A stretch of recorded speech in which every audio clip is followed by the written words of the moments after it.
Bonjour, aujourd'hui on va décortiquer ensemble le manuel stratégique de la transformation digitale. On va essayer d'aller au-delà des mots à la mode pour vraiment comprendre pourquoi aujourd'hui c'est devenu une condition de survie pour n'importe quelle entreprise. Cette phrase, elle est vraiment puissante. C'est notre point de départ. L'idée, ce n'est plus de faire quelques petits ajustements par-ci par-là, non. Il s'agit de naviguer dans un monde qui a complètement changé de règles. Alors voyons ce que ça implique. Pour s'y retrouver dans cette nouvelle ère, la première chose à faire, c'est de bien comprendre le pourquoi. Pourquoi cette urgence? Parce que dans le monde actuel, le plus grand risque, ce n'est pas de faire une erreur de stratégie. Non, le vrai danger, c'est de ne pas bouger du tout. Et qui sont les architectes de ce nouveau marché? Ce sont les géants de la tech, bien sûr. Leur force, elle ne vient pas juste de leurs produits, elle vient d'un modèle économique supérieur, entièrement bâti sur la maîtrise de la donnée. Et en transformant ces données en services hyper réactifs, ils ont imposé une nouvelle norme pour tout le monde. Et ça place chaque entreprise face à un choix vraiment fondamental. Est-ce qu'on subit le changement, comme quelque chose qui nous tombe dessus, ou est-ce qu'on décide d'en être le moteur? Le contraste ici est saisissant. D'un côté, la disruption, c'est un état passif, on est une victime du changement. De l'autre, la transformation. Là, c'est un choix actif, on devient le pilote de sa propre réinvention. Mais alors, pourquoi tant d'entreprises restent paralysées? Souvent, à cause de 4 angles morts. D'abord, il y a le déni, le fameux « ça n'arrive qu'aux autres ». Ensuite, on se cache derrière la complexité de nos propres systèmes. S'ajoute à ça une culture qui a peur de l'échec et qui punit la prise de risque. Et pour couronner le tout, des silos bien étanches qui empêchent toute vue d'ensemble. C'est le cocktail parfait pour la vulnérabilité. D'accord, on a vu le pourquoi. Maintenant, la question c'est, on fait cette transformation pour qui? Eh bien la réponse est simple et elle est au cœur de tout, le client. Il faut comprendre que la technologie a créé un nouveau type de client, un client augmenté. Ce client, il est omnicanal. Pour lui, il n'y a qu'une seule marque, pas une boutique, un site web et une app. Il est impatient, l'instantanéité est devenue la norme, il est super informé, souvent mieux que le vendeur, et surtout, il est volatile. Sa loyauté, elle se gagne et se regagne à chaque interaction. Cette réalité nous oblige à poser une question qui change radicalement la perspective. Est-ce qu'on est organisé pour servir nos propres canaux, nos propres départements, ou est-ce qu'on est organisé pour servir le client, peu importe comment il interagit avec nous? La différence, elle est là. Le multicanal, c'est une vision centrée sur l'entreprise. Chaque canal vit sa vie et c'est au client de jongler. L'omnicanal, c'est tout l'inverse. C'est une vision centrée sur le client. Tous les canaux sont connectés, synchronisés pour que son expérience soit totalement fluide. Et ça, c'est un point crucial. Les fameux points de douleur, ces moments de friction dans le parcours client. Il ne faut surtout pas les voir comme des problèmes à cacher. Au contraire, ce sont de véritables pépites, une carte au trésor qui nous montre exactement où on peut créer de la valeur.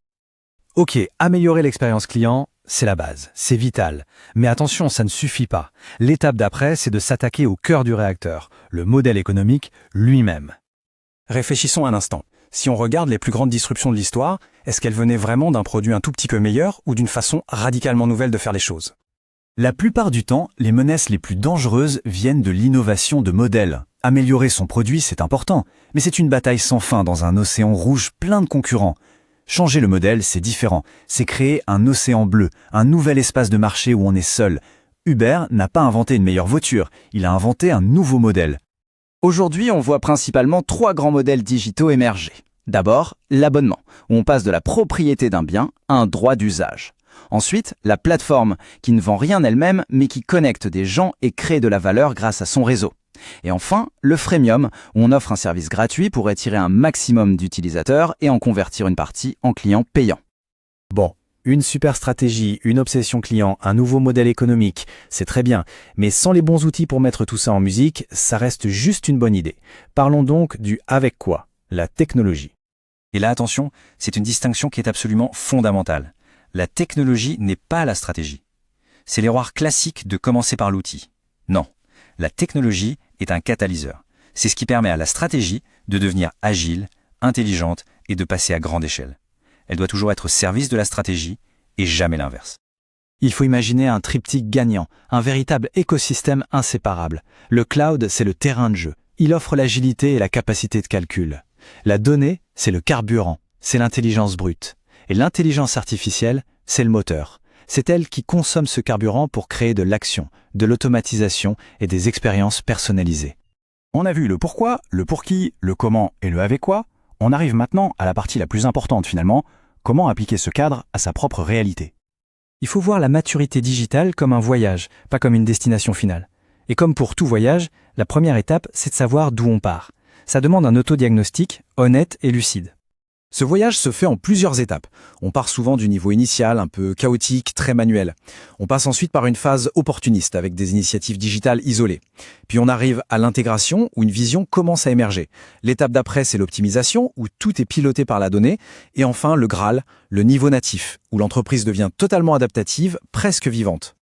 Et pour que ce diagnostic soit vraiment utile, on doit s'évaluer sur 5 axes en même temps. La stratégie, la place du client, l'efficacité des opérations, la culture d'entreprise et bien sûr le socle technologique. C'est l'équilibre et la progression sur ces 5 dimensions qui définissent la vraie maturité. Au final, toute cette grande aventure de la transformation commence par une question très simple. Où est-ce que je me situe aujourd'hui sur cette carte ? En répondant à cette question de manière franche, on n'obtient pas simplement un diagnostic, on obtient le point de départ, le kilomètre zéro de son propre chemin de transformation.